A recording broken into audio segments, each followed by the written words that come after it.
আমরা যখন শুনতে পাই যে একটা রাজনৈতিক দলকে নির্মূল করার আহ্বান একটা সরকার দল থেকে আসে, সেই বাংলাদেশে আমরা মাননীয় স্পিকার ফিরতে চাই না।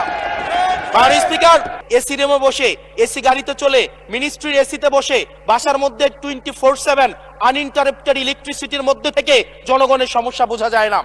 যদি আজকে এটা 2014 সালের সংসদ হতো, আর যে সংস্কার প্রস্তাবগুলো এই পাশ থেকে দেওয়া হয়েছে, ঐকমত্য কমিশন থেকে দেওয়া হয়েছে, এই সংসদের একজনকেও খুঁজে পাওয়া যেত না যে এই সংস্কারের বিরুদ্ধে অবস্থান নিত।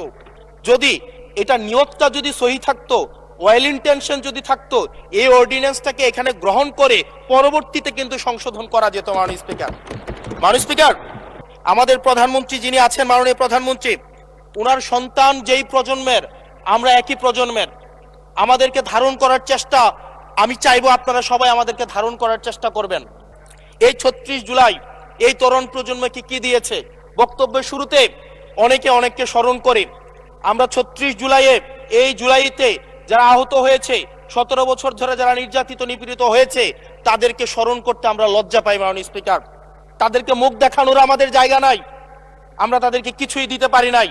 আমরা একটা কাঠামোগত পরিবর্তনের জন্য আমরা আজকে এই সংস্কার, আমাদের কাঠামোগত পরিবর্তনের জন্য আজকে আপনাদের এই লড়াইটা ছিল, এই সামগ্রিক হাউজের লড়াই ছিল। আমি চ্যালেঞ্জ করে বলতে পারি, যদি 2009, 10, 11, 12, 13, 14 সালে আমি সংসদে বসে কিছুক্ষণ আগে, আমি 2009 সাল পরবর্তী থেকে 12 সাল পর্যন্ত যেই সংসদের যে বিতর্কগুলো ছিল, আমি বিতর্কগুলো পড়ার চেষ্টা করছিলাম। মাননীয় স্পিকার, যদি আজকে এটা 2014 সালের সংসদ হতো, আর যে সংস্কার প্রস্তাবগুলো এই পাশ থেকে দেওয়া হয়েছে, ঐকমত্য কমিশন থেকে দেওয়া হয়েছে, এই সংসদের একজনকেও খুঁজে পাওয়া যেত না যে এই সংস্কারের বিরুদ্ধে অবস্থান নিত। আজকে মানবাধিকার কমিশনকে ল্যাপস করে দেওয়া হয়েছে। মানবাধিকার কমিশনকে ল্যাপস করা হয়েছে, বারবার করে বলা হচ্ছে আরো শক্তিশালী ভাবে মানবাধিকার কমিশন নাকি উত্থাপন করা হবে।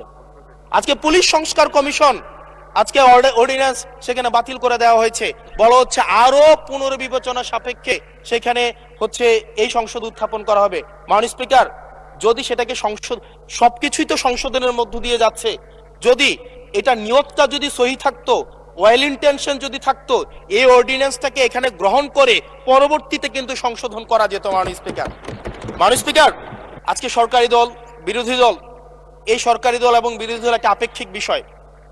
আপনারা এই পাশে ছিলেন, এখন সময়ের পরিক্রমায় এই পাশে গিয়েছেন, আমরা এই পাশে আছি। যদি জনগণ চায়, আমরা যদি মানুষের ম্যান্ডেট নিয়ে এগিয়ে যেতে পারি, তাহলে সময়ের পরিবর্তনে এই সিট পরিবর্তন হবে। আমি আপনাদের সবাইকে আহ্বান জানাবো, প্রজন্মের ভাষাকে অনুধাবন করার চেষ্টা করুন। এটা আমি আমার নিজেকেও বলবো, প্রজন্মের ভাষাকে পড়ার চেষ্টা করুন। আমাদের প্রধানমন্ত্রী যিনি আছেন, মাননীয় প্রধানমন্ত্রী, ওনার সন্তান যেই প্রজন্মের, আমরা একই প্রজন্মের, আমাদেরকে ধারণ করার চেষ্টা, আমি চাইবো আপনারা সবাই আমাদেরকে ধারণ করার চেষ্টা করবেন।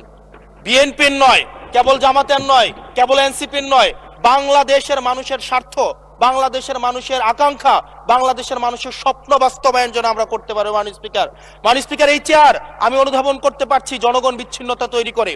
এই সংসদে বসে, এসি রুমে বসে, এসি গাড়িতে চলে, মিনিস্ট্রির এসিতে বসে, বাসার মধ্যে 24/7 আনইন্টারাপ্টেড ইলেকট্রিসিটির মধ্যে থেকে জনগণের সমস্যা বোঝা যায় না। এই জন্য এই সংসদে যখন আমরা দাঁড়াই, আমরা জনগণের সমস্যা অনুধাবন করতে পারি না।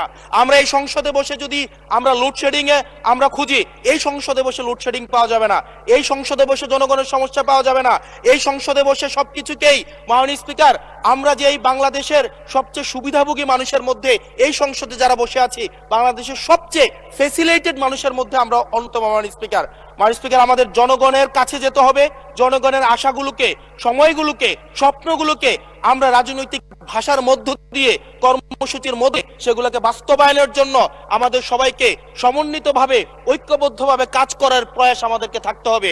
আবার যদি আমরা বিভাজনের রাজনীতিতে যাই, তাহলে সেখান থেকে বিএনপি বেনিফিটেড হবে না, এনসিপি বেনিফিটেড হবে না, জামাতে ইসলামী বেনিফিটেড হবে না, সেইখান থেকে বেনিফিটেড হবে আমরা জুলাইতে যাদেরকে আমরা পরাজিত করেছি, তারা বেনিফিটেড হবে। মাননীয় স্পিকার, সেজন্য আজকে এই সংসদে আমাদের একটা ন্যাশনাল এগ্রিমেন্টের দিকে যেতে হবে। আমরা পলিসির জায়গায় আমাদের বিরোধিতা থাকবে, পলিসির জায়গায় আমরা এগ্রিমেন্টের মধ্যে থাকবো, কিন্তু আমাদের একটা রেড লাইন টানা উচিত, এই লাইনটা আমরা ক্রস করব না। আমরা যখন শুনতে পাই যে একটা রাজনৈতিক দলকে নির্মূল করার আহ্বান একটা সরকার দল থেকে আসে, সেই বাংলাদেশে আমরা মাননীয় স্পিকার ফিরতে চাই না। মাননীয় স্পিকার, আমরা এখানে আমরা কনস্ট্রাকটিভ ভাবে পলিসির জায়গা থেকে আমরা আর্গিউ করব, আমরা এগ্রি করব, আমরা ডিসএগ্রি করব, কিন্তু মাননীয় স্পিকার নির্মূলের রাজনীতি, বিনাশের রাজনীতি, দমনের রাজনীতি, পীড়নের রাজনীতি যদি আমরা বাংলাদেশে আবার পরিচয় করাই, ইন্ট্রোডিউস করাই, সেইখান থেকে এই সংসদের কেউ বেনিফিটেড হবে না। বেনিফিটেড হবে আমাদের সবচেয়ে বেশি যারা আমাদের এই বাংলাদেশটাকে ঝুঁকির দিকে ঠেলে দিয়েছে, সেই অপশক্তি হচ্ছে মাননীয় স্পিকার বেনিফিটেড হবে। সেজন্য আমরা ঐক্যবদ্ধভাবে ধন্যবাদ। বাংলাদেশটাকে বিনির্মাণ করি।